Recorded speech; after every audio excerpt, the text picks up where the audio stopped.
რადიო.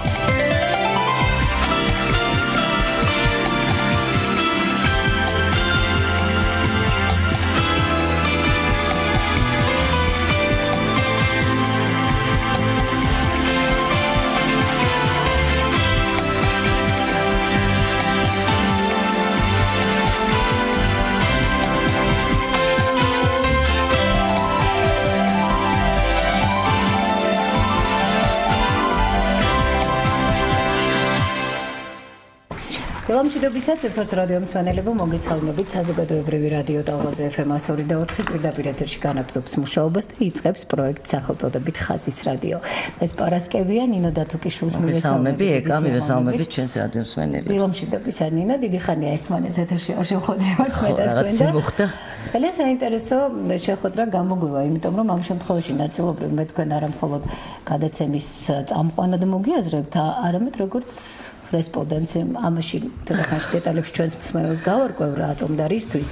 მანამდე კი შეგახსენებთ რომ ვართ ტალღაზე FM 102.4 და ვიქნებით უახლოესი 45 წუთის განმავლობაში ეკავარ ტალახაძე მე და ნინო გავუძღვებით დღევანდელ გადაცემას და მას შემდეგ რაც ჩვენი გადაცემის სტუმრებს წარმოგიდგენთ ჩვენ თავისუფლად შეგვიძლია ვთქვათ რომ მაქსიმალურად ვითხოვთ წიგნიერი მსმენელის ყურადღებას ესეთი ადამიანების ყურადღებას. მე მგონი ყველა წიგნიერია და ძალიან გვიხარია და გვახარებს ეს ამბავი. მით უფრო აქცენტირებულად მინდა ხაზი გაუსვა, სწორედ რომ პერიოდულ პრესას და ამ შემთხვევაში ლიტერატურის თვალსაზრისით კარგად მოგეხსენებათ კრიტიკა, როგორც ასეთი ლიტერატურის სფეროში ძალიან საყურადღებო რამ არის და პერიოდულად ჩვენ მართლაც გვაქვს ისეთი გამოცემები, რომლებიც პერიოდულად გამოდიოდა, შემდეგ ვეღარ კი ბატონო, მაგრამ ამ პერიოდულ პრესაში დაბეჭდილი მასალები დღემდე ავტორებისა თუ ცალკეული ფაქტების თვალსაზრისით იმდენად მნიშვნელოვანი იყო, რომ დღემდე მოყვება ჩვენს მეხსიერებას და შესაძლოა ბევრი ჩვენი რადიო მსმენელის სახლებსაც და ბიბლიოთეკებსაც მოყვება ეს გამოცემები. რაღა ბევრი გავაგრძელო და კალმასობაზე გვექნება საუბარი, ცოტა ხანში სტუმრებს წარმოგიდგენთ.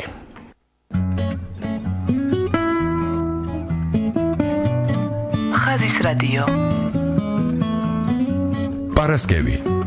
ჩვენ საინტერესო დროში გვიწევს ცხოვრება. იცვლება დრო და ვიცვლებით ჩვენც, მაგრამ უცვლელი რჩება თავარი. ნინო დათუკიშვილი. ხაზის რადიო. ეკა მართლა საინტერესო დროში გვიწევს ჩვენ ცხოვრება და ფაქტიურად ჩვენს თვალწინ შეიცვალა ეპოქა საბჭოთა იდეოლოგიას ყველა სფეროში, მათ შორის ლიტერატურაში მეგობრებო რა თქმა უნდა, ჩაენაცვლა თავისუფალი აზროვნება და თუ კი მანამდე მოქმედებდა ეგრეთ წოდებული პარტიული მზრუნველობა, ბჭყალებში პარტიული ცენზურა, აი უკვე მე-20 საუკუნის მიწურულს 90-იანებში უკვე შესაძლებელი გახდა ისეთი ლიტერატურული ნაწარმოებების გამოქვეყნება, სადაც ჩვენი საზოგადოების პრობლემები იყო წარმოჩენილი და რადგანაც სოციალური ეგრეთ წოდებული რა ერქვა სოციალური რეალიზმი სოციალიზმი ხო აღარ გახდათ ერთადერთი მიმდინარეობა და მეთოდი ქართულ ლიტერატურულ სივრცეში გაჩნდა ახალი სახელები გაიხსნა არქივები ტაბუ აეხსნა ძალიან ბევრ დაფარულ თემას და პარალელურად დაიწყო გადაფასების პროცესი რომელიც ჩემი აზრით დღემდე გრძელდება და მომავალშიც გაგრძელდება თუნდაც იმ ლიტერატურული ატმოსფეროს შესაფასებლად რაც აი სწორედ 90-იანებში სუფევდა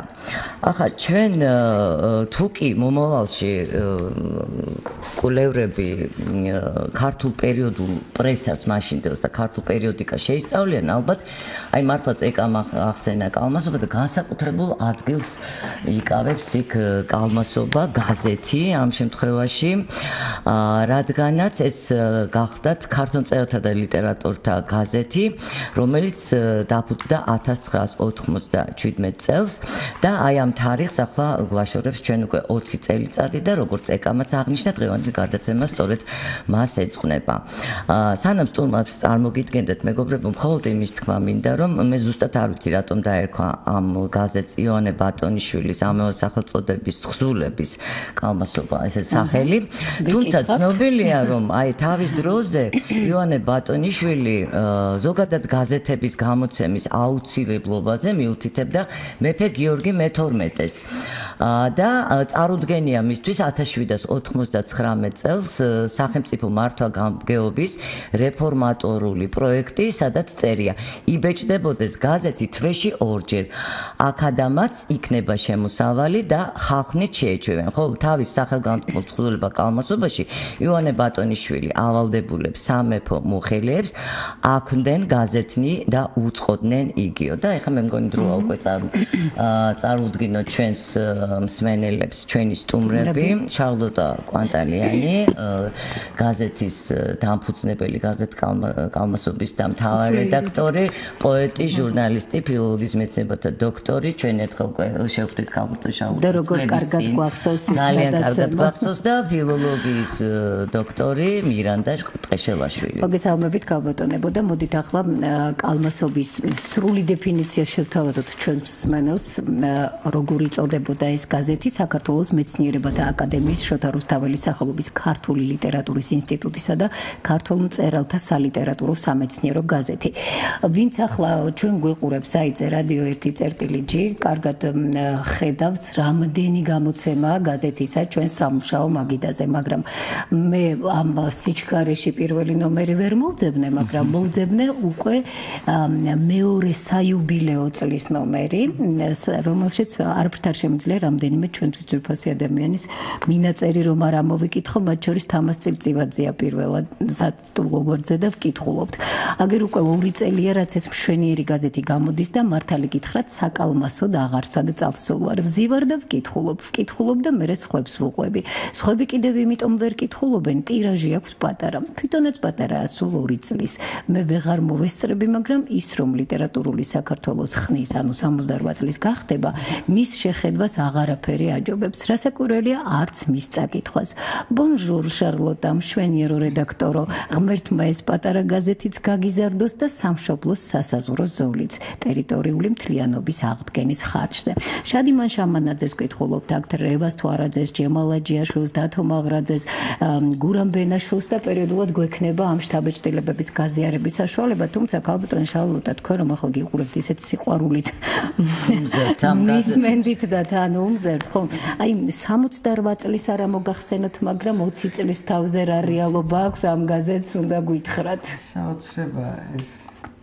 ისეთი მიკროფონთან ახლოს თუ შეიძლება. დიახ. ეს ისეთი განცდა, შენი შვილი რომ გახდება 20 წლის და რომ ვერც კი წარმოვიდგენ 20 წელი როდის გაფრთხილდა. ანუ ეს თქვენი მეოთხე შვილი. მეოთხე შვილია, ჩემი მეუღლე სწორედ ასე ამბობდა, რომ შრალოტას მეოთხე შვილია. ჩემი არ არის ოღონდ. იმიტომ რომ ოჯახი დავიწყებული ქონდა კალმასობის გამო, მე და მირანდა ღამეებს ვათენებდით. ზოგჯერ იყო შემთხვევა, რომ ღამით სტამბას ვთხოვდით, რომ არ დახურულიყო. ჩვენთვის ემუშავა, რომ დილას მოგვესწრო სხვადასხვა მიზეზთა გამო, ხან კონფერენცია იხსნებოდა, ხან რაღაც იუბილეი იყო ვიღაცის, ხან უამრავი მიზეზი იყო ამისათვის და ჩვენ არ გვეზარებოდა ღამის თევა და ბედნიერები ვიყავით მეორე დღეს ამ შეკრულ ემას გაზეთს რომ მივიტანდით ინსტიტუტში. შეხოთშორის ქალბატონი შრალოტა, თუ გავითვალისწინებთ ახლა რომელი წელია, როდესაც გამოდის კალმასობა 1997 წელი, საერთოდაც 90-იანი წლების, არ ვიცი, მისი სიმძიმის პარალელურად მისი შემოქმედებითი მრავალფეროვნებაც უნდა აღინიშნოს. თითქმის ყველა სფეროში ჟურნალისტი იქნებოდა, მწერალი, ლიტერატორი, პედაგოგი, ნებისმიერი, ყველა ცდილობდა მაქსიმალურად ეკეთებინა ქვეყნისთვის საჭირო საქმე.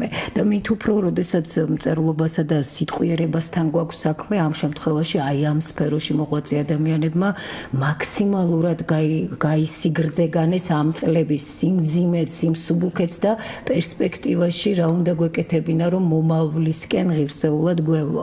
ამიტომ ძალიან საყურადღებოა რა ლიტერატურული პროცესებია ზოგადად იმ პერიოდში, რა ჟურნალ-გაზეთებია, ვინ საუბრობს და როგორ საუბრობს ლიტერატურაზე და რა შემოიტანა კალმასობამ ახალი აი ამ სივრცეში.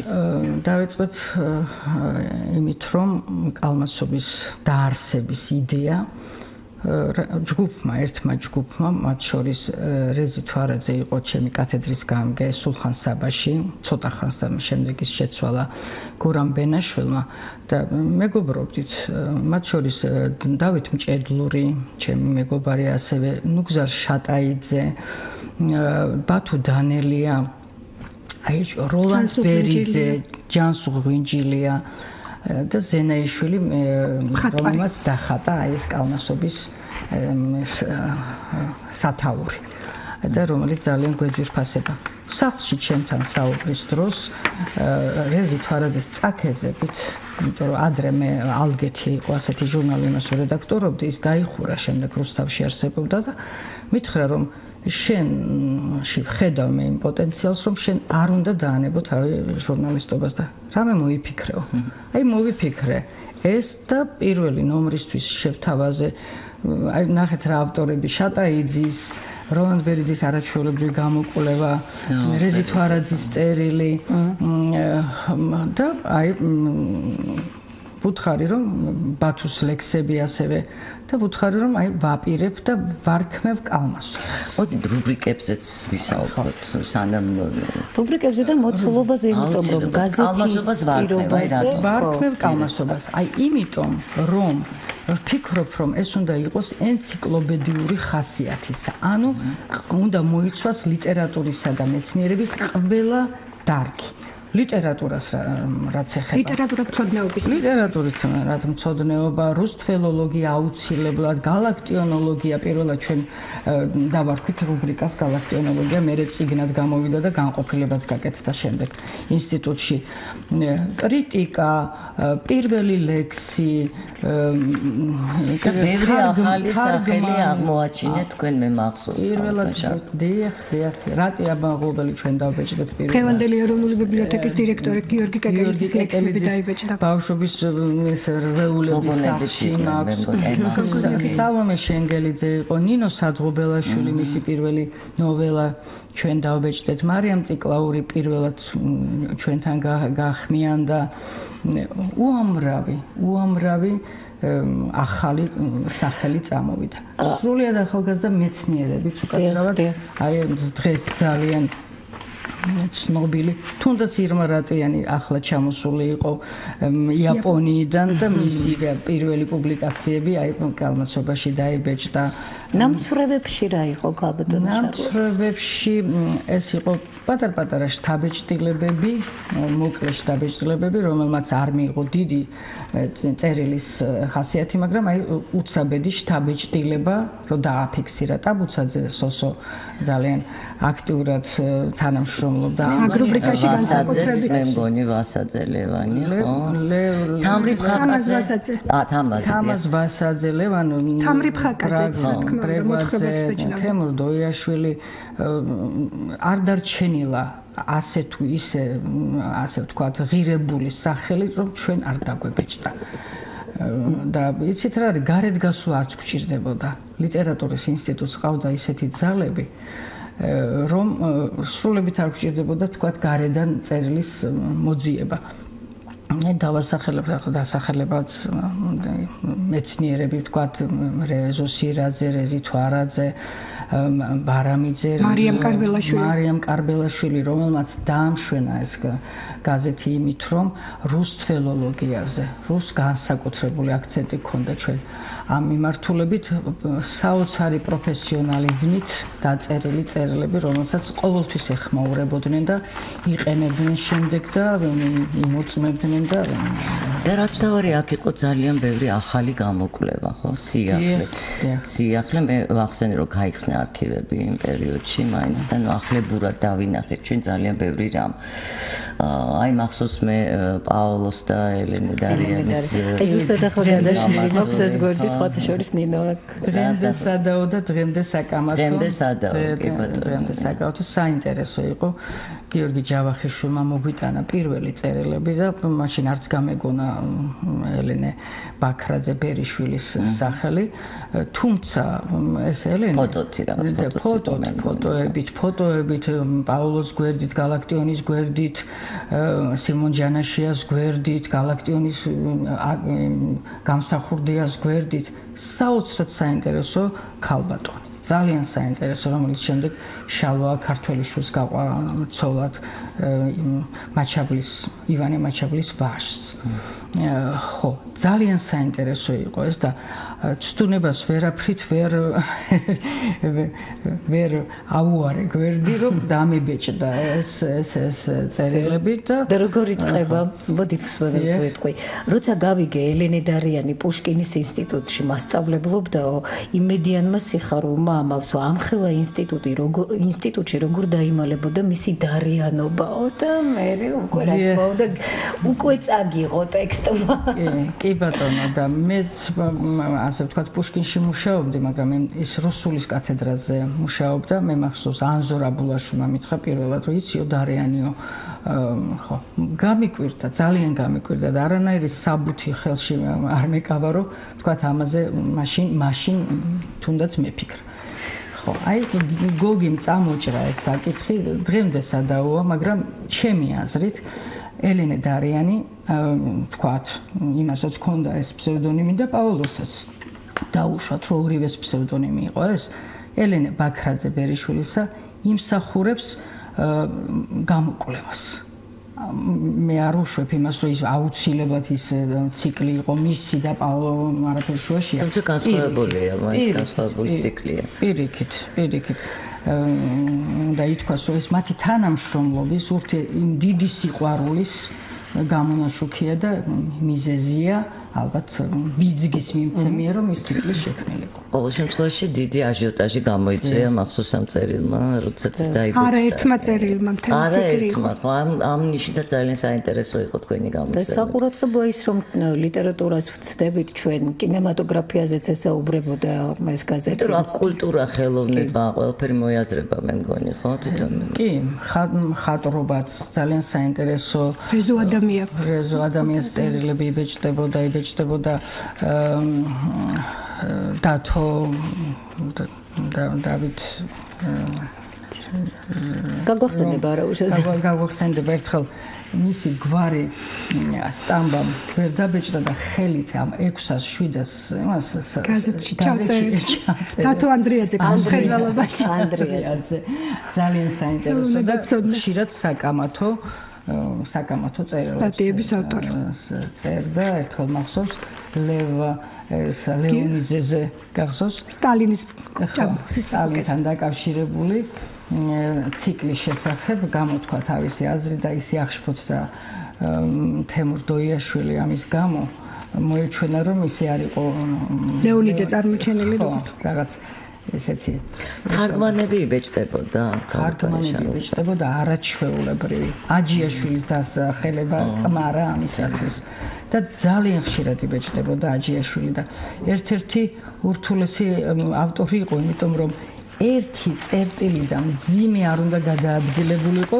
მისი ვერსიიდან იჯდა თავადვე იჯდა და კორექტურას აკეთებდა ოღონდ მას შემდეგ რაც 5 ჯერ ჩვენ გავაკეთებთ კორექტურას ხო არ მიიღებდა არანაირ შენიშვნას ახლა ჩვენ რა შენიშვნა უნდა მიგვეცა არა გენიალურად დაკავშირებით მაგრამ მახსოვს ერთხელ ერთ სიტყვაზე აი გამექცაო ეს სიტყვა მითხრა იმიტომ რომ რაღაც ტავტოლოგიის მსგავსი იყო და აი ესე ჯემალი ესე რომ თითოეულის სტუმარი მასპინძელი ყველა იწოდა ამ გაზეთისთვის და ხო რატომ მივმართე ამ სიტყვას ეს წუთია გადავშალე ერთ-ერთი ნომერი სადაც ლევან სანიკიძეზეა საუბარი გამოსათხოვარია სხვათა შორის და ბატონი ლევანის ფრაზა გაქვთ დაბეჭდილი მე თუ არ დავიწვი შენ თუ არ დაიწვი ის თუ არ დაიწვა ბნელს რა გაანათებს და ახერხებდა ხომ ეს გაზეთი იმ პერიოდში სინათლის შემოტანას. ალბათო მე მინდა დიდი სიხარულით ვთქვა რომ დღემდე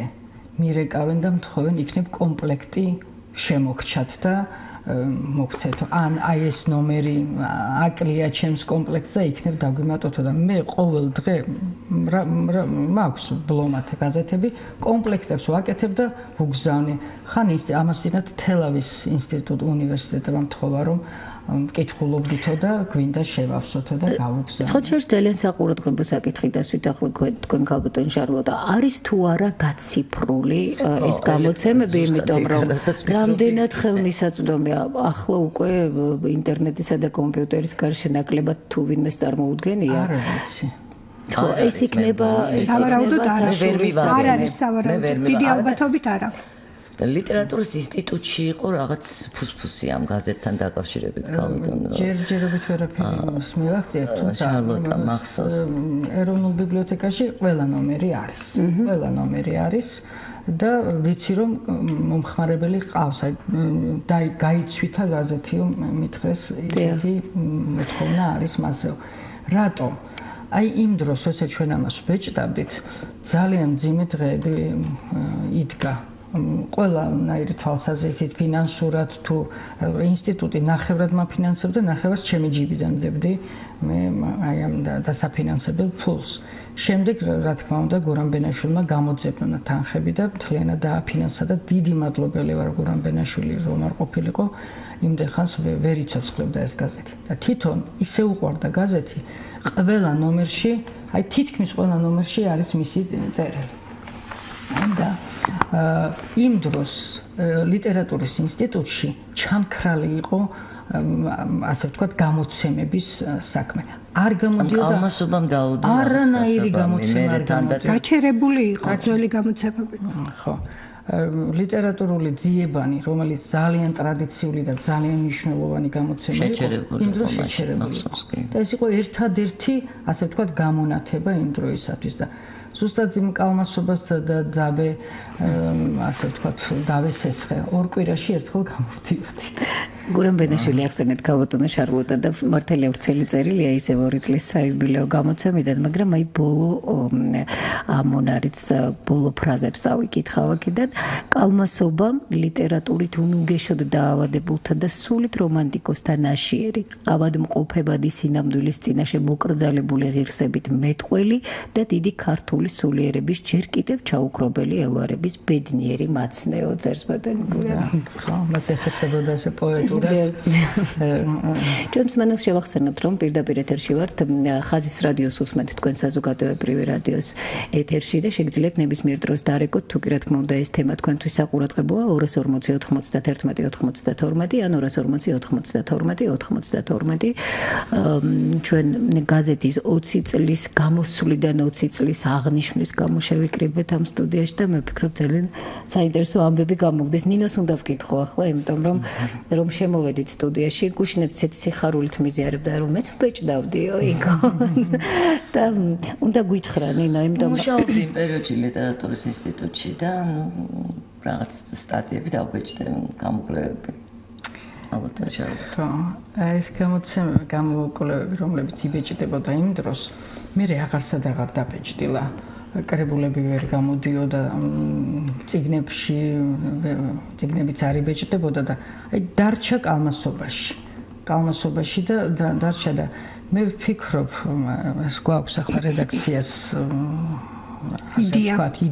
იდეაში რომ ამოვკრიბოთ ცალ-ცალკე ჟანრების მიხედვით, ცალ-ცალკე რუბრიკების მიხედვით და კალმასობის ბიბლიოთეკა დავარქვათ თუ რაღაცა ასეთი და ცალკე კრებულებად გავაკეთოთ ეს ჩემი აზრით ძალიან საინტერესო იქნება აი ამის გაკეთება. აი ჩვენთან ერთად მუშაობდა პირველი დღეებიდან მუშაობთ მე და მირანდა ერთად. მე ცოტა ხნის მერე შემოგვერდა მანანა შამილიშვილი პროფესიონალი, ძალიან კარგი ჟურნალისტი და მკვლევარი. ალბათ მირანდას გავისაუბრებით, მე მინდა გთხოვოთ ყურსასმენები მოერკვეთ, იმიტომ რომ მსმენელი გველოდება გვანიშნებს რეჟისორი და მოგესმინათ ქალბატონ შრალოტა. ალო. მოგესალმებით. მოგესალმებით. უკაცრავად მე ამ შემთხვევაში წამყვანთან მაქვს თხოვნა თუ შეიძლება. აი დღეს ლიტერატურულ გაზეთზე ლაპარაკი ძალიან სასიამოვნოა 20 წლის დავიყოფილა გილოცავ და მე იცით რა მინდა წამყვანს თხოვა. ენად მეცნიერები თუ შეიძლება რომ მოიწვიოთ და ეს მაინტერესებს რა. ჩვენ გონდა გადაცემათა ციკლი აკადემიურ სივრცეში ენათმეცნიერების შესახებ და რაღაც კალკული პერიოდის მერე ალბათ ამ შემთხვევაში თუ თქვენი ინტერესი რაიმე კონკრეტული მიმართულებით არის, ეს გითხარით ქალბატონო, თორემ სხვა ბატონო, აი ახლა ინტერნეტში რო შევდივარ, ჩრდილო კავკასიაში ესე იგი გადატრიალება მოხდა ენათმეცნიერებაში. ჩვენ იმას ისე ათამაშებენ, აი მაპატიეთ რომ გული მტკივა და არც ერთი სპეციალისტი ენათმეცნიერი არ შედის კომენტარებში და არდებს თავის ასვდა. რატო ვერ ისე იგი ამოგვაგდეს საერთოდ ამის სივრციდან ჩვენ ქართველები არ ყოფილვართ თურმე კავკასიელები და აი მაინტერესებს. არა, რასთან ვერ დაგითახმებით თქვენ თუ ჩვენი რადიოს მუდმივი მსმენელი ბრძანდებით, სულ აი 4 შაბათის გადაცემას შეგახსენებთ იგივე როდესაც ქალბატონ რუსტან ჯანაშიაზე ვსაუბრობდით ამ ეთერში და მით უფრო აი პირდაპირ ახლა მიბიძგეთ. ამას ხოლმე ქალბატონო. აი ამ დროს ვგულისხმობ 10-დან 11 საათამდე მით უფრო ხაზის რადიოში ხშირად გვიწევს ამაზე საუბარი. გარდა ამისა, ამავე არხზე არსებობს თავისუფალი ლიტერატურა გადაცემა, რომელიც ყოველ პარასკევს საღამო საათებში შეგიძლიათ მოისმინოთ. რა თქმა უნდა, ყველაფერი ის, რაც თქვენ გაწუხებთ, გვაწუხებს ჩვენ, იმიტომ რომ პრაქტიკულად ეს ჩვენი მოვალეობა, სხვას რომ თავი დავანებოთ. ხო, კარგით, მადლობა. ნამდვილად არ ვიცოდი, იცით, აი ხა ამ არხს კი უსმენ ხოლმე, როცა დრო მაქვს, მაგრამ აი ეს პერიოდი გადაცემა. კარგით, მადლობთ. დიდი მადლობა. ქალბატონო მირანდა, დეღბზანეთ. გუჩა კვარაცხელიას არაჩვეულებრივი წერილები იბეჭდებოდა კალმასობაში. სწორედ საენათმეცნიერო გამოკვლევები და ქალბატონი გუჩას ლექსები იბეჭდებოდა, მისი ნახატები იბეჭდებოდა, ასევე და ერთ-ერთი ძალიან საინტერესო რესპონდენტი იყო. და ერთს კითხავთ ქალბატონი შრალოტა და მე მირანდას მოვუსმინოთ. საბავშვო გვერდი გქონდათ ამავე გაზეთში, რომელიც მე ვფიქრობ ალბათ ყველაზე მნიშვნელოვანია, იმიტომ რომ რასაც ვაკეთებთ მომავლისთვის, ხომ? ზაზაზე. ხო. ბუსუსულების ფრიდოლობაში. ზაზაბზიანი ბუსუსულების ერთ-ერთი აქ დაიბეჭდა. ჩვენ დავიწყეთ. და სხვათა შორის აი ძალიან მაშინ თანამშრომლობაც ჰქონდა ჩვენ, რაც იბეჭდებოდა ამ გაზეთში, მე ჩვენ მოვიყვანდით ხოლმე და ლიტერატურულ კითხვაში ავტორებს და მათივე კითხვით ვამზადებდით ჩვენი მსმენელებისთვის გადაცემებს. იყო ძალიან ხშირად ასეთი შემთხვევა, მე მახსოვს თუნდაც ეს ზაზაბზიანის ეს ნაწარმოებიც ჩავწერეთ მახსოვს. პრემიაც მიიღო ძალიან მალე წიგნად როცა გამოვიდა, მაგრამ პირველად აქ დაიბეჭდა. კი ბატონო. საზა არაჩვეულებრივ წერილებს წერდა. ლიტერატურულ პორტრეტებს. დღემდე ლიტერატურული პორტრეტები შეუდარებელი. პორტრეტებით ცალკე ქონდა ჩვენ მთელი გადაცემების მთელი ციკლი იყო ლიტერატურული პორტრეტების. ეს რა არის კიდე? ასე ჩვენ რადიო ძალიან აქტიურად თანამშრომლობდა მაშინვე ამ კალმასობასთან. დროებაში ვიწევდით ხოლმე თქვენს რესპონდენტებს, აი გაზეთის გამოსვლის. აი აქ დაბეჭდილი მასალების განხილვაც იყო ხოლმე რადიოში. კი, იყო ნამდვილად. პოლემიკა იყო იმდენი აქ და მე ეს პოლემიკები. ზინამჭედრული რუსიკოსულაკაური მეც ვაკეთებდი ხოლმე. რაღაც კი არა, რაღაც რეპორტაჟებიც იყო ხოლმე ლიტერატურის ინსტიტუტში. ჩვენ ყველაფერს ვაშუქებდით, რაც კი ხდებოდა ლიტერატურის ინსტიტუტში. ერთგვარი მატიანია. ახლა იშვიათად იწერება ყოველდღიური ცხოვრება. ჩვენ ყოველდღიურ ცხოვრებას, აი დისერტაციას რო დაიცავდა რომელიმე ახალგაზრდა, მის შესახებაც ვაზრია. ხო, აი ძალიან მნიშვნელოვანი იყო, რომ თქვენ ხა ვთქვათ ახალგაზრდებს უთმობდით ძალიან დიდ ადგილს. ეს მართლაც მნიშვნელოვანი, მაშინ გვახსოვს ჩვენ თავობათა შორის რაღაც გარკვეული კონფლიქტიც იყო, ხო? უკვე და აი რაღაცა პოსტმოდერნისტული შემოვიდა, ასევე რაღაც გადაფასება იყო და აი ამ დროს თქვენ რაღაც დიალოგის საშუალებასაც აძლევდით თაობებს. ეს ძალიან მნიშვნელოვანი იყო ჩემი აზრით. ჩვენ ბეჭდავდით ყველაფერს, რაც ღირებული იყო. არ მახსოვს ჩვენი პუბლიკაციის შესახებ ვთქვათ, რომ უნიჭოა, ეს რადასაბეჭდი იყო. ერთადერთი შემთხვევა მახსოვს, არც მინდა გავიხსენო, 3 წლიანი ბრძოლის შემდეგ ერთმა ქალბატონმა მოიხმო თავისი ყველანაირი, ასე ვთქვათ, ურთიერთობა შესაძლებლობა. დაუბეჭდეთ მისი ლექსები, რომელსაც დღემდე ვნამობ. და ამის გამო ერთადერთი საყვედური დარეკა ერთმა ადამიანმა და ეს ლექსები რადასაბეჭდი იყო. მე ვთქვი, მე თვითონ ვიცი, მაგრამ ვერ მოვერიეთ ამ კომპრომისებს ახლა მაინც სამხალბად გახსოვთ. აი ახლა 1999 წლის მე-5 ნომერი მიჭირავს ხელში კალმასობის და საბავშვო გვერდი ვახსენეთ ჩვენ და არ ვიცი ეს ადამიანი საერთოდ უსმენს თუ არ უსმენს რადიოს. მარტივი მათემატიკით გამოვითვალე რომ მაშინ 12 წლის იყო და ახლა პლუს 18 გამოდის 30 წლის. ლუკა ლებანიძის ნახატებს ვუყურე. პირველი ივნისი ბავშვთა დაცვის დღეაო და აგერ გუშინ იყო პირველი ივნისი და მაგ დღეს აღნიშნავთ თან გაზეთის დაბადების დღეც ახლოს იყო 3 ივნისს არის კალმასობა დაბადებული და ბავშვთა დაცვის დღე ტოგონიძის არაჩვეულებრივი საბავშვო მოთხრობა. გუგლი ტოგონიძე. კალმასობა თუ არის რაიმე ფორმით დაგეგმილი ამ თარიღის აღნიშვნა? ალბათ ამ ზაფხულს ვერ მოვახერხებ და სექტემბერში ვაპირებ რომ და საჩვენებელი ნომერიც მინდა ერთი ესეთი საიუბილეო ნომერის გაკეთება ყველა იმის მოწვევა ვინც თანამშრომლობდა სამწუხაროდ ჩვენი პირველი რედკოლეგიიდან ცოცხალი მე და ბათუ ვართ მე მგონი და ბენაშვილი შემდგომი თითქმის აღარავინ აღარ არის ცოცხალი სამწუხაროდ. აი მე მინდა გავეხსენო შოთა ნიშნიანიძე, რომელიც რედკოლეგიის წევრი იყო და დამირეკავდა ხოლმე საკალმასო დროდის მოვიდეო. საკალმასო და შოთასთან დაკავშირებით ერთი კურიოზი დაგვემართა.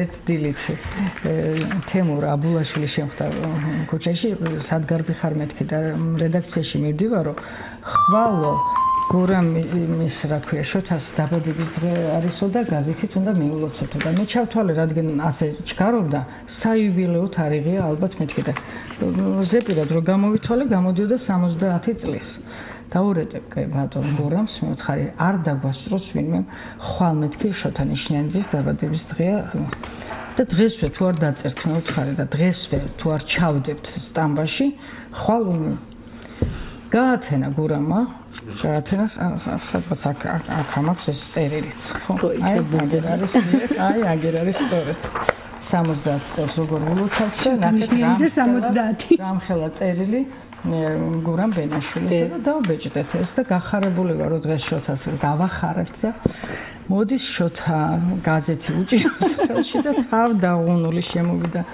ხო და რა მიყავი დაიკო ესო მე რაშია სა ერთი წლით დამაბერეო მითხრა. დავასწავლეთ 69 წლის გავხსნით. მე ვთხარი არავშავს ბატონო შოთა გაისეთ ისევ მოგილოცავთ მეთქი. სამაგიეროდო ისეთი კარგი წერილი დაუწერია გურამ ბენაშვილსო რომ ამანუ გადა ყველაფერი წის წრებით გავიხარე 70 წელი ხო? მოხდა იცით ერთი წელიო იცი რამდენს ნიშნავს. შენ იცი ერთი წელი რას ნიშნავსო და ზუსტად ასე მოხდა. მომდევნო წელს დაბადების დღე ისევ მიულოცეთ და ორ თვეში გარდაიცვალა. ასე რომ ის ერთი წელი მართლა ძალიან ბევრი წელი და სულ მახსოვს აი ეს წარეთ და ტკბილად შოთასთან. რაღაცა ბედის წერა. მირანდა თქვენ დამხარშიედებით შრალოტას და განსაკუთრებულად რა დაგამახსოვრდათ მაინც იმ პერიოდიდან და თუნდაც ორიგინალობა პირველ რიგში კალმასობა ეხლა ჩვენ ვამბობთ რომ რითი იყო გამორჩეული ლიტერატურული გაზეთები ბევრი არა მაგრამ რაღაც იყო თუ გახსოვთ მე წიგნებიც გაჩნდა თანამედროვე კრიტიკა მიმდინარე სალიტერატურო პროცესი მაგრამ ეს იყო სალიტერატურო და სამეცნიერო გაზეთი ესეთ მე მგონი საერთოდ არ ყოფილა სივრცეში იმიტომ რომ გაზეთი არ არის ფორმატი სადაც მეცნიერება იბეჭდება და ეს იყო მანამდე ყოველ შემთხვევაში მანამდე არ იყო ჩვენ მე-19 საუკუნიდან გვახსოვს რომ არაშორებდნენ საპოლიტიკო და სალიტერატურო იყო ან სალიტერატურო და საპოლიტიკო გააჩნია პრიორიტეტს რას ანიჭებდნენ მაგრამ სალიტერატურო და სამეცნიერო ერთად ალბათ იშვიათია იმიტომ რომ ეს ფორმატი ახლა ისე ადვილად არიღებს სამეცნიერო ციტირებას დამოწმებას და ამითაც იყო ორიგინალური ამიტომ არის რომ დღემდე ითხოვენო აი ქაბატონმა შრალოტამ თქვა კომპლექტები უნდა თორემ რომ გაზეთი მაინც კარგავს რაღაცა დროს თუ მკვლევარი არ ახარ და არ გაინტერესებს ეპოქა ზოგადად ადამიანები ძველ გაზეთებს არ კითხულობენ და ეს გაზეთი ისეთი მასალებით არის რომ ნამდვილად იმსახურებს და ეხლაც მირანდა ორი მსმენელი გველოდება მოდით მოვისმენთ არ ვალოდინოთ დიდხანს და დავბრუნდეთ შემდეგ ეთერში ალო ალო მოგესალმებით ეთერში ბრძანდებით მოგესალმებით მინდა და მადლობა გადამეხადა ქალბატონი შრალოტასთვის და მაინტერესებს აპირებს თუ არა აღდგენას გმადლობთ კიდევ ერთ მსმენელს მოვისმინოთ დიახ ბრძანეთ მახსოვს რომ იყო რეზო ესაძეს დღიურები ასე ვთქვათ და ამით გაიხსენებდა მასთან დაკავშირებით. მოვუსმინოთ მეორე მსმენელსაც და ერთად ვუპასუხოთ. ალო. გამარჯობა, თქვენ ეთერში ხართ გისმენთ. გამარჯობა. მოგესალმებით, დიდი პატივისცემით და ერთი თხოვნა მექნება ლიტერატურულ საქართველოსთან დაკავშირებით. აი, პიკის საათში გაზეთების მიმოხილვა რო არის ხოლმე, იქნება პარასკევობით ლიტერატურული გაზეთით მიმოიხილონ. კი ბატონო, მისაღებია, მივიღეთ და გასათვალისწინებელია, გმადლობთ თქვენ. რეზო ესაძე იბეჭდებოდაო და ხომ არ აპირებთ აღდგენას, მსმენელი გეკითხება ბატონო შარლოტა. აღდგენას ვაპირებთ. ახლა მე საქართველოს მწერალთა ლიტფონდის დირექტორი ვარ, მას მერე რაც ბატონი რეზო ჭეიშვილი გარდაიცვალა. რეზო ჭეიშვილთან საოცარი სიახლოვე ჰქონდა ამ გაზეთს. მასთან ერთად სხვა გაზეთსაც ვაკეთებდით, მწერალური გაზეთი ერქვა, აი მე მირანდა და ბატონი რეზო, მწერალური ცხოვრება. და გადავწყვეტეთ ლიტერატურის ინსტიტუტთან ამ გაზეთის აღდგენა აღარ მოხერხდება, იმიტომ რომ ის სივრცე აღარ არის ჩვენ ახლა ჯავახიშვილის უნივერსიტეტის ნაწილი ვართ და იმდენი გამოცემა გამოდის დღეს ლიტერატურის ინსტიტუტში. საოცრად საინტერესო, ძალიან ბევრი, ძალიან და ლიტფონდთან ვაპირებ ამ გაზეთის გაცოცხლებას და ამ გაზეთის აღდგენას. რაც შეეხება ესაძეს, აბა მირანდა იწერდა და რეზო ესაძე საუბრობდა. ფეხზე იდგა და ყვებოდა. დადიოდა დეკლამაციას ეწეოდა, სპექტაკლს ატარებდა. მე ვუღებდი სურათებს, სადღაც კიდეც მაქვს აი ესე ჩამოწერილი, ვუღებდი საოცრად ემოციურ და მირანდა იწერდა. ერთი უცნაურობა იყო ის, რომ არ უყვარდა დიქტაფონი, თუ დადებდი ჩუნდებოდა და ამიტომ იძულებული ვიყავი, რომ ხელით ჩამეწერა და ხანდახან დღის განმავლობაში 20-30 გვერდი ჩამიწერია. ხელს ვეღარ ვგრძნობდი ხოლმე, მაგრამ ვცდილობდი, რომ სიტყვა არ გამომრჩენოდა მაქსიმალური და ისეთი კონცენტრაცია მქონდა ხოლმე. და ხანდახან ცალითვალით თუ ავხედავდი, რას აკეთებდა, მართლა მსახიობურად აკეთებდა, ამ ყველაფერს ყვებოდა, მიმიკებს იცვლიდა, ხმას იცვლიდა და შემდეგ როცა წერდი, ვცდილობდი, რომ უბრალოდ მიმეცა ლიტერატურულად გამართული სახე, მაგრამ მაქსიმალურად ხრობას დამსგავსებოდა და ძალიან მოსწონდა ეს მახსოვს მე დამირეკა და უბრალოდ ვეღარ მოვიცალეთ ამ ამბისთვის, რომ წიგნის გაკეთება მინდაო, მოგონებებისო, მაგრამ მე ამას ვერ დაუჯდებიო და იქნები თანამშრომლო იმ ფორმატითო, რომ მე თავდგები მოგიყვებითო და ხალხიც უნდა მოიყვანოთ, ოღონდ ეგრე არ გამოვა. ჩვენ ესე არ ვაკეთებთ კალმასობაში ორნი არ ვიყავით, ან სამნი. ამოდიოდნენ თანამშრომლები, ბავშვებიც, სტუდენტებიც კი მოდიოდნენ, აი შრალოტაშვილებიც მაშინ ახალ პატარები იყვნენ შედარებით გოგობიჭები და ყველანი უსმენდნენ, სადაც საჭირო იყო გაიცინებდნენ, რაღაც რეპლიკებს ჩაურთავდნენ და ეს ყველაფერი მოსწონდა, თორე სხვანაირად ვერ მოყვებოდა და ვერ დაიწერებოდა. აი ესეთი ფორმით იყო. სწორედ მაგის გაგრძელება ძალიან დიდი პოპულარობა მოიპოვა აი ამ წერილებმა, ესაძის ზეპირი მოთხრობები ასე და ერქვა და დამირეკეს ერთი ძალიან ცნობილი გაზეთიდან, რომ იქნებო გვათხოვოთო ან გვასესხოთო თუ გაქვთო მეტი ჩაწერილიო. მე ვთხარი, არა, ამის ნებას არ გვაძლევს, მაგრამ თქვენ თვითონ მოიწვიეთ ის ლაპარაკზე არასოდეს უარს არ ამბობს, იმდენი სალაპარაკო აქვს და ჩაიწერეთ მეთქი და მე მოგიხერხებთ რომ მოვა თქვენთან მეთქი. მართლაც წავიდა, ხმა ვერ ამოიღო. გარემო არ მოეწოდა. სმენელის თვალები არ მომეწოდაო. დიახ, მოვიდა და თქვა, კალმასობის გარდა მე ამ ციკლს ვერსად ვერ გავაკეთებ. აი მე ვხედავ რომ თქვენ გიყვარვართ. იქ ყავა, ერთი ცალი ნამცხვარი, რომელიც ყოველთვის ქონდა რედაქციაში, ასე ვთქვათ, ბრჭყალებში მშიერი მწერლებისთვის და მეცნიერებისთვის მუდმივად ქონდა ეს და აი რამდენიმე კაცი, ერთხელ მახსოვს, ერთი თანამშრომელი შემოვიდა და გაჩვენდა. და მანიშნა წავიდესო. და რომ წავიდა თქვა, იმას არ ვუყარვარო, არ მოვწონბარო. ხო, ისე მიყურებდა რომ ვერ გავაგრძელებდიო. ხო. აი ასე ჩავიწერეთ უზარმაზარი მასალა კიდევ იყო ესეთი რუბრიკა მწერლის არქივიდან მახსოვს აი როგორ მოიძიებდით ხოლმე მასალას ამისთვის უკავშირდებოდით ოჯახს უკავშირდებოდით აი თუნდაც თქვენთანაც მქონდა ეს კავშირი აკაკი გაწერილია ჩვენი თანამშრომელი აი სხვაშორის ეკა მკითხა და მეც გამახსენდა ახლა სტატიებიც დავბეჭდე მაშინ ვასილი როზანოვთან როზანოვის ქალიშვილთან მიმოწერეთ აი ბატონი აკაკი რო გარდაიცვალა ჩვენ მაშინ გავიგეთ როდესაც არქივი გავხსენით რომ თურმე ვასილი როზანოვის ქალიშვილს რუსეთში უგზავნიდა გარკვეულ თანხას და მან შეიძინა ამ თანხას რომელიც ფაქტობრივად მიტოვებული იყო ძალიან უსახსროდ ცხოვრობდა და ვასილი როზანოვი იცით რადონის ფილოსოფოსი მწერალი მოაზროვნე და საერთოდ აკაკიმ გააცნო მე მგონი ვასილი როზანოვი თავის დროზე ქართველებს და აი როგორ უგზავნიდა ეს წერილები ამ ქალბატონის სამადლობელო აი ეს დავბეჭდეთ მაშინ პირველად მართლა თქვენთან დაიბეჭდა და მეორე მე არ დამავიწყდება სტეფანე კასრაძის წერილები სტეფანე კასრაძე 20-იან წლებში წავიდა აქედან გაერიდა აქაურობას და წავიდა საქართველოსდან საფრანგეთში დამკვიდრდა ბოლოს და აი ეს გზაშიც როგორ აღწერს ამ ყველაფერს და განსაკუთრებული შთაბეჭდილება ჩემზე მოახდინა მისმა წერილებმა თვითონ ცოტა მომდევნო პერიოდის წერილებმა სხვაჩვენს მაშინ ნონა კუპრეიშვილს ჰქონდა ერთადერთი გამოქვეყნებული სტეფანე კასრაძის შესახებ პუბლიკაცია სხვას არავის მე როგორც მახსოვს და ქალბატონ ნონასაც რა თქმა უნდა ბევრ რამეზე ვესაუბრე სანამ დავბეჭდავდით ამ წერილებს ახლა ეს არ არის მხოლოდ რომ შალად დააბეჭდო წერილი ხო იქ გამოკვლევა უნდა წარმომძღვარო ასევე უნდა რაღაც სახელები მიხვდე ვინ არიან და ასე შემდეგ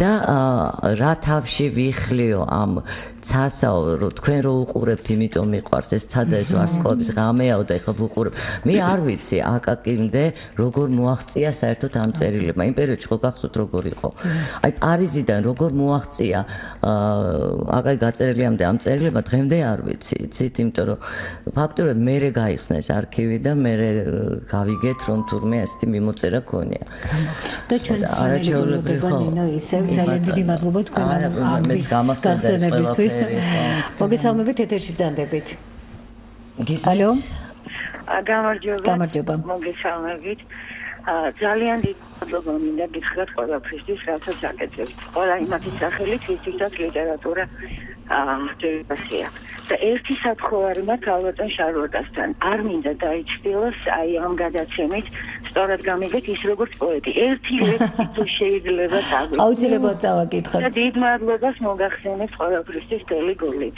დიდი მადლობა თქვენ რო გვისმენთ თუ სურვილი გაქვთ ქალბატონო შრალოტა დიდი სიამოვნებით არ გავაწმილოთ ბოლოს მე ვერ შემოგკადრებდით სხვათა შორის არა მხოლოდ ლექსს წავაკითხებთ როგორც ვატყობ აპირებს ქალბატონ შრალოტა თქვენი წინადადება მიიღოს საერთოდაც გადაცემას დავასრულებთ სიმღერით რომელიც ქალბატონ შრალოტას ლექსზე შექმნილი ბოლოსში შემოვინახავთ უძრო დაგვრჩა იმიტომ რომ ჩვენ სულ 6-7 წუთი გრჩება საეთერად და ამდენად მაშინ თემას გავაგრძელებ რომელიც ნინომ აკაკი გაწერილია იმდენად ძვირფასი სახელი არის დღემდე ჩემთვის და სალიტერატურო სამყაროსთვის მე მქონდა შემონახული ჩვენ ერთ უნივერსიტეტში მუშაობდით ერთად და აი იქ ერთხელ გადმომცა მან ინტერვიუ რადგან თავია სიცრუე ყოვლისა უბადობისა ასეთი ინტერვიუ რომელიც საოცრად საინტერესო იყო სახელმწიფო მოწყობას ეხებოდა ლიტერატურას ეხებოდა უამრავ ფილოსოფიური და კარგ ხანს ვინახავდი ამას მაშინ არ ქონდა გაზეთი და როგორც კი მომეცა საშუალება მე დავბეჭდე და ამას ქონდა ძალიან დიდი გამოხმაურება დავბეჭდეთ კიდევ აკაკის გაწერილიას დავით აღმაშენებელზე არაჩვეულებრივი წერილი დავბეჭდეთ მე მინდა ცალკე ამის გარეშე არ მინდა დასრულდეს ეს დღევანდელი დღე რეზი თვარაძის ფენომენი საერთოდ ის როგორც ლიტერატორი და პიროვნება იყო განუმეორებელი ადამიანი და რედაქციისთვის, როდესაც მე მას შევთავაზე რედაქტორობა, რადგან მე სრულიად ახალგაზრდა ვიყავი და ჩემი სახელი არაფერს არ მისცემდა გაზეთს და რეზი თვარაძის სახელი, რა თქმა უნდა, მან მითხრა სადაც არ მიხნავსო, იქ როგორ უნდა მოვიმკოვო. ყველაფერი შენი გაკეთებულია, რედაქტორი შენი ყავი, ბოლომდე შენს გვერდით ვიქნებიო. სიკვდილამდე ჩემს გვერდით იყო. კითხო სხვათა წერილებსაც კითხულობდა და რა ვიცი გვანებივრებდა. მისი მოგონებებიც კალმასობისთვის დაიწერა, მე 2 წიგნად გამოვიდა. და აი ექსკლუზიური უფლება გქონდა მხოლოდ ჩვენ გვებეჭდა და მოვასწარეთ ჩვენ მის მოესწრო. ძალიან ქართველ შრალოტა მივიღოთ მსმენელის წინადადება. ამიტომ რომ არც თუ ისე ბევრი დრო გრჩება და სიამოვნებით. ძალიან ვიბნევი ხოლმე, როცა ზეპირად კითხულობდა, დედაზე წავიკითხავ. ეს ის ცნობილი ლექსია, ხომ? ხელი საგოგმანები. იმ ლექსს წავიკითხავ, რადგან მეშინია სხვა ლექსთან არ დაგავიწყდეს. არ დამავიწყდეს, ხო. სანამ დედა ცოცხალია. მერე მუდამ გვიანია. ვსდიოთ ცარში მისი სულის მტრედებს, სანამ დედა ცოცხალია. მოეფერეთ დედებს. სიყვარულს ნუ დაუმალავთ, ტკბილი სიტყვა ხშირად გაუბედეთ. სანამ დედა ცოცხალია, მოეფერეთ დედებს. მანამდე გვაქვს ფრენის ნიჭი, ვემსგავსებით არწივებს და გედებს, სანამ დედა ცოცხალია. მოეფერეთ დედებს, თუ ბავშვობა გენანებათ, ნაადრევად თუ გსურთ არ დაბერდეთ. სანამ დედა ცოცხალია, მოეფერეთ დედებს, დედის თვალთა კეთილ ზღვაში ხშირად ჩაიხედეთ. სარკესავით ხშირად ჩაიხედეთ, სანამ დედა ცოცხალია. მოეფერეთ დედებს, თორემ მერე გვიანია. ვსდიოთ ცარში მისი სულის მტრედებს, სანამ დედა ცოცხალია. მოეფერეთ დედებს. ძალიან დიდი მადლობა. ძალიან დიდი მადლობა ქალბატონი შრალოტა და გამორჩეული მადლობა მსურს გადავუხადო აი ამ მსმენელს, რომელმაც გვიბიძგა ჩვენი გადაცემის ასე დასრულებისკენ და რადგან დავპირდით ჩვენს მსმენელს ის სიმღერა შევთავაზოთ, რომელიც ქალბატონი შრალოტას ლექსია. ვინ არის კომპოზიტორი ქალბატონი შრალოტა? სალომე ქაშიხაშვილი. სალომე ვინ არის? ჩემი ქალიშვილი. ძალიან დიდი მადლობა მირანდა, ურმეს მადლობა თქვენ რომ ვიყავით დღეს ჩვენთან. ნინო, ჩვენ მსმენელს შევახსენოთ, რომ გადაცემის ჩანაწერის მოსმენა დღესვე ღამით 23 საათსა და 10 წუთი ამავე ტალღაზე იქნება შესაძლებელი. ბედნიერი შაბათ-კვირა მსურს გისურვოთ. ნინო დათუკიშვილი ეკატალახადებოთ ყოველდღიურ დღევანდელ გადაცემას და დაველოდოთ, რომ სათანადოდ აღინიშნოს გაზეთ კალმასობის 20 წლის იუბილე ზოგადად სექტემბერში. ძალიან დიდი მადლობა თქვენ. დიდი მადლობა. მოვიდა იმედად და ნამი მაბგურა ხელახლა გაცოცხლდა დაღლილი ფესვი სალომე ჩემი უდგრესი სიმღერა სალომე ყველაზე ლამაზი ლექსი გარაზაფხული ხელებში მადნება დრო აღარ მეყოფათ ესვის სალომე ჩემი სიცოცხლის სიმღერა სალომე ყველაზე ლამაზი ლექსი გარაზაფხული ხელებში მადნება დრო აღარ მეყოფათ ესვის სალომე ჩემი სიცოცხლის სიმღერა სალომე ყველაზე ლამაზი ლექსი სალომე